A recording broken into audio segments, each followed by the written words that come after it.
هذا الله يوشك أن يأخذه. وقال ابن مسعود رضي الله تعالى عنه من كان مستنا فليستنى بمن قد مات فإن الحي لا تؤمن عليه الفتنة.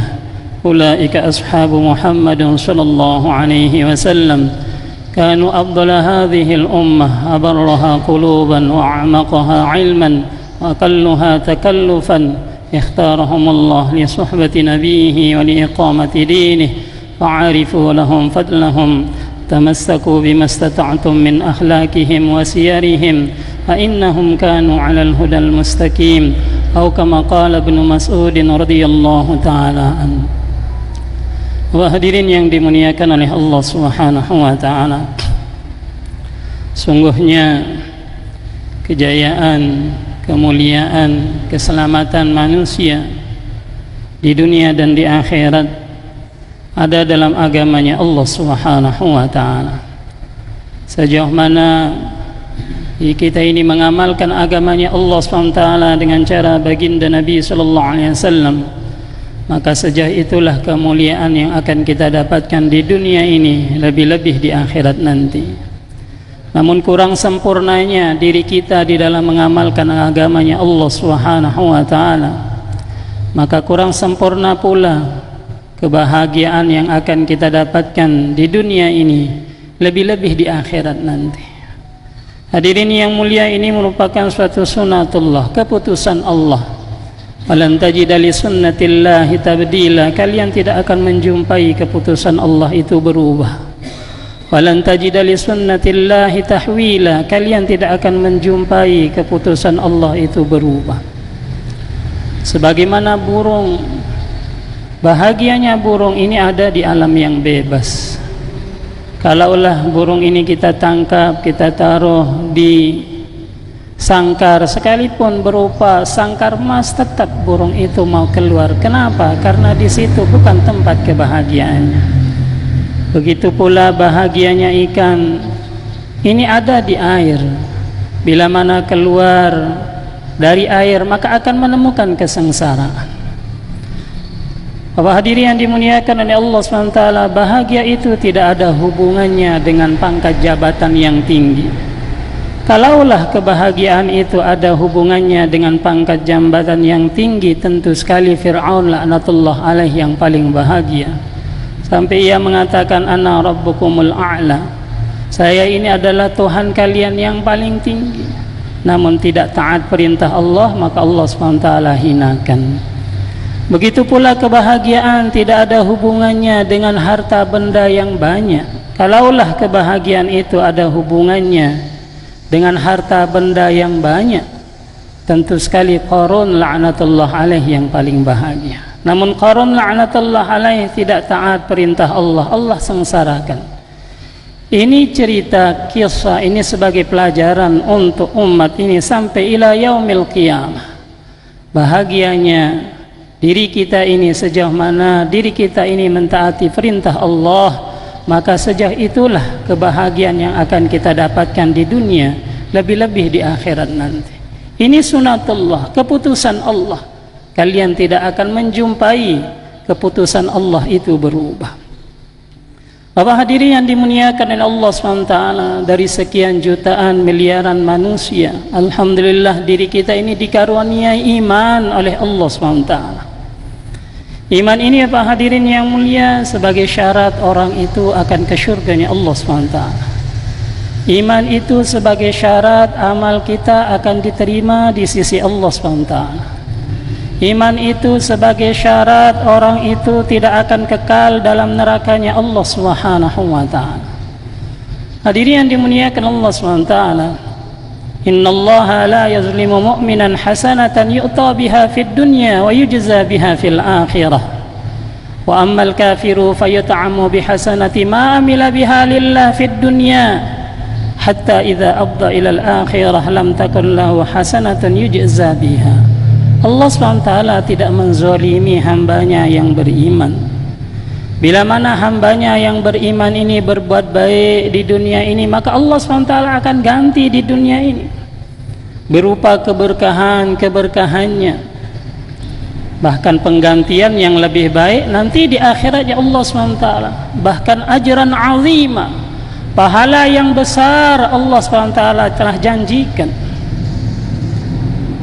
Wa ammal kafiru fayud'amu bihasanati ma amila biha lillah fid dunya. Namun apabila orang kafir berbuat baik di dunia ini, misalnya infak ke masjid atau ke pondok pesantren, dia mendapatkan berkahnya di dunia ini, mungkin dikasih kesehatan oleh Allah, ditambah rezekinya. Namun idza abda ilal akhirah lam takun lahu hasanatun yujza biha. Namun setelah sampai di akhirat nanti tidak ada balasan perbuatan baiknya itu pun sedikit pun di sisi Allah. Kenapa? Karena syaratnya amal diterima di sisi Allah adalah iman. Begitu pula hadirin yang dimuliakan oleh Allah SWT, iman itu sebagai syarat orang itu akan ke syurganya Allah Subhanahu wa taala. Bahkan Nabi SAW sabdakan dalam hadis qudsi, bila mana membawa iman walau sebesar zarrah, iman kita bawa menghadap kepada Allah, maka iman ini akan diganti oleh Allah dengan syurga yang luasnya 10 daripada lipat dunia ini. Hadirin yang mulia, begitu pula orang yang beriman, dia tidak akan kekal dalam nerakanya Allah Subhanahu wa taala. Kenapa hadirin yang mulia? Innal ladzina kafaru min ahlil kitab wal musyrikin fi nari jahannam khalidina fiha. Orang kafir itu akan kekal dalam nerakanya Allah Subhanahu wa taala. Na'udzubillah, bila mana lahir dalam keadaan iman, masa mudanya dalam keadaan iman, namun di akhir hayatnya dalam keadaan su'ul khatimah, na'udzubillah, khalidan mukhalladun finnar, kekal dalam nerakanya Allah Subhanahu wa ta'ala. Oleh karenanya Bapak hadirin yang mulia, kita dakwahkan pentingnya iman. Terus latihan membicarakan keagungan Allah, kebesaran Allah, dan doa kepada Allah SWT supaya diri kita ini mati dalam keadaan husnul khatimah, mati membawa iman kepada Allah Subhanahu wa taala. Hadirin yang dimuliakan oleh Allah Subhanahu wa taala, sehingga dikatakan la ilaha illallah itu adalah kalimah iman, Muhammadur Rasulullah adalah kalimah amal. Kalau kita beramal ikut contoh Rasulullah sallallahu alaihi wasallam, kok beramal ikut contoh baginda Nabi, maka amal itu akan menjadi amal saleh. Tetapi kok beramal tidak ikut cara Rasulullah sallam, bukan beramal saleh namanya, tetapi beramal salah. Maka Bapak hadirin yang mulia, kita yakin 100% bila mana kita ikuti sunnah baginda Nabi sallallahu alaihi wasallam, maka pasti mulia hidup kita dunia dan akhirat. Dan yakin 100% bila mana kita ini keluar dari jalan hidup baginda Nabi SAW, pasti sengsara hidup kita dunia akhirat. Kenapa Pak hadirin yang mulia? Satu sunnah lebih berharga daripada 7 petala langit dan 7 petala bumi. Laula kalamma khalaqtul aflak khalaqtuka li ajli wa khalaqtu syai' li ajlika. Sekiranya tidak diciptakan baginda Nabi sallallahu alaihi wasallam, ma khalaqtu arsyan wala kursiyan wala samaan wala ardan wala lailan wala naharan. Semesta alam ini tidak akan diciptakan oleh Allah SWT. Khalaqtuka li ajli, aku ciptakan engkau karena ketinggianku, firman Allah. Wa khalaqtu syai' li ajlika, dan aku ciptakan segala sesuatu karena ketinggian baginda Nabi sallallahu alaihi wasallam. Sehingga sejauh mana sunnah dalam kehidupanmu, maka sejauh itulah keberkahan hidup kita. Hadirin yang dimuliakan Allah SWT, bahkan Nabi SAW sabdakan, man tamassaka bi sunnah inda fasadi ummah falahu ajru mi'ati syahid, wa fi riwayatin falahu ajru syahid.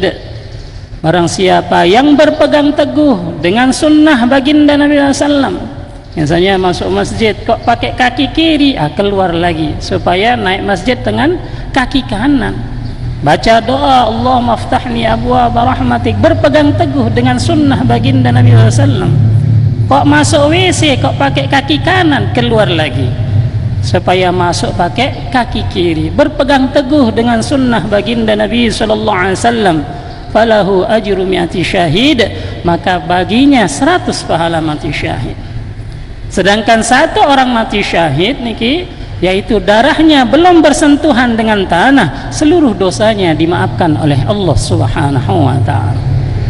Oleh karenanya Bapak hadirin yang mulia, kita dakwahkan pentingnya sunnah supaya ada jazbat, ada semangat untuk mengamalkan sunnah baginda Nabi sallallahu alaihi wasallam. Kemudian terus latihan menghidupkan sunnah baginda Nabi SAW. Misalnya kita selesai makan, kita baca doa, alhamdulillahilladzi at'amani hadha at'am wa razaqanihi min ghairi haulin minni wala quwwah ghufira lahu ma taqaddama min dhanbi. Kita makan saja, ikut sunnah, baca doa, selesai makan seperti doa tadi, maka seluruh dosa kita yang sudah lewat akan diampuni oleh Allah Subhanahu wa taala. Misalnya keluar rumah, bismillah, tawakkaltu 'ala Allah, la haula wala quwwata illa billah, kufita wa wukita wa hudita wa tanaha anhu syaitan. Kita keluar rumah baca doa, ikuti sunnah